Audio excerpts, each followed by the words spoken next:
Alright, today we're going to change out a starter on a 2008 Dodge Ram. It's got the 5.7 Hemi in it.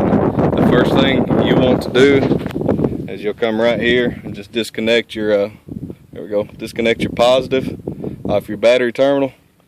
And, I've already taken this one off, and I'll show you where it's at and everything, but it sits just like this back behind your driver's tire. Let me hold it up here. Alright, it's got two bolts that mount it. Let me set this thing down so I can point it out. Right here, there's two bolts that hold this thing up there. Both of these are a 15 millimeter that hold it up. And on the top here, it's right here is a there's a little sleeve right here. Well, a little wiring harness went right there. You just push the button and it slid right off.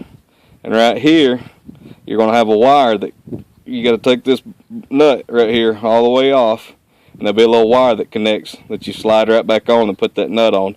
This nut right here is a 13 millimeter, and that wire, that little connector, where this right here was sitting in between this the back of this starter and the this nut here, you'll want to get I always use a fingernail file or some sandpaper. Right now I've got my fingernail file, and we're going to go underneath there and shine it up a little bit. But right here you see I've got everything drug out. Let's see. All you'll need is a ratchet, a 15 millimeter socket, and a 13 millimeter socket. That's all I've needed so far. Right there is the front of your truck. There's your tire. And right underneath here, there's your exhaust. Let's see. Right here where my finger is at, there's a little hole right there. That right there was a 15 millimeter. And directly above it, right here, let's see if you can see that, right there, there's another 15 millimeter. That was the two bolts that I said that held it on. And your starter went right here. Now you can see this connector, it looks pretty good, but I always like to, you want the best connection possible. And while you're here and you've got everything apart, you might as well try to clean it up a little bit.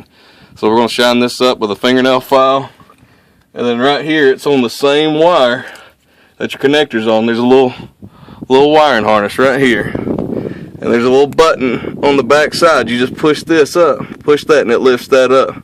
Or it lifts it up enough where you can just slide that piece right on out. It just slides right off there. Normally wiring harnesses give me fit, but it came off pretty easy. So there's both of our wires. So there's your mount right there and right there. Everything's been pretty easy to get to so far. So we're going to shine that up, and then we're going to stick that other starter on there, and I'll show you what it looks like once it's on. Alright, I just got the new starter put on. So let's see if you can see it here. So much glare. Right here is your driver's tire. I climbed straight in beside the driver door. Let's see. Finger on the way, you can see the new part. So there we go. There's the bolts I was talking about. If I can find it. There we go. Right there, that was the 15. Right up there was the 15, but you can't see the other end now. But yeah, we should be good to go. The big part was on the bottom, smaller part was on the top. So we're gonna get out and give this thing a try. All right. So I just I put her positive post, or put her back on. So I'll let you find out with me if it's gonna work or not. So here we go. Moment of truth. And there we go.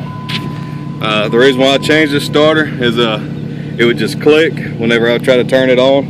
It wouldn't even try to fire. I even tried the knocking it with a wrench or something, you know, tapping it a little bit. I've heard that would help. It didn't do anything to mine. Mine was hit or miss. It would click, and then in 20 minutes it may fire up or it may not.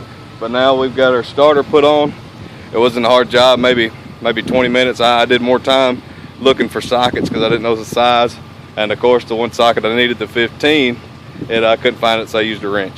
So a 15, a 13 is all you need, and then a good pair of safety glasses goes a long way. I have probably 10 pair, and I didn't wear one of them, but you're gonna have all kind of stuff getting in your eyes, dropping down from being underneath there working.